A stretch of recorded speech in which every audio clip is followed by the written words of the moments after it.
Most people go to school, graduate and get a job they love. And although there's nothing wrong with that, I walk a different path.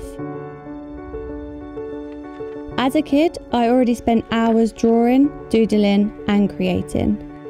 Imagination is a powerful thing.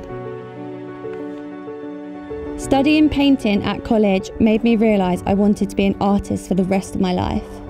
I went on to do a 3-year painting course at the Wimbledon College of Arts, but after a while I figured out this just wasn't the path I was meant to follow. So I made one of the biggest decisions in my career to date. I left school to pursue my dreams on my own. What makes my work truly unique is the layer of glue I add on top of the painting. It's really satisfying to me. I can be more creative and fluid in my art. The painting really comes to life.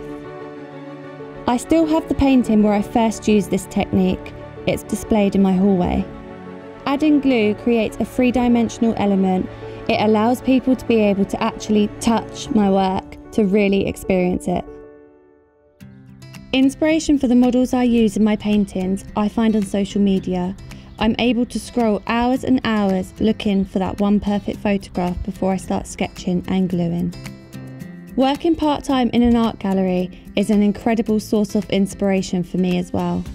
By being able to see all the different styles from the artists in the gallery, I have picked up so many different techniques and materials that I now incorporate in my work. For me, glue is the finishing touch to my art.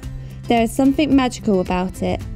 The shadows and the faces I have drawn guide me when adding the glue. I recently started introducing diamonds, gold leaf, gold gild and diamond dust into my glue pieces. The gold leaf is a really thin sheet of gold that I lay on top of the glue after the glue has dried.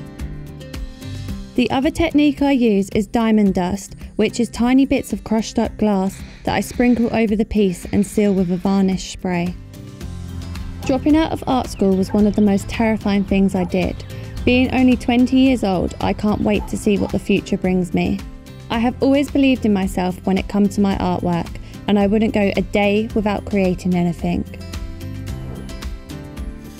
I think there are so many people in life who are doing jobs they don't love, and I wish everyone could take the leap that I took and do what they love most.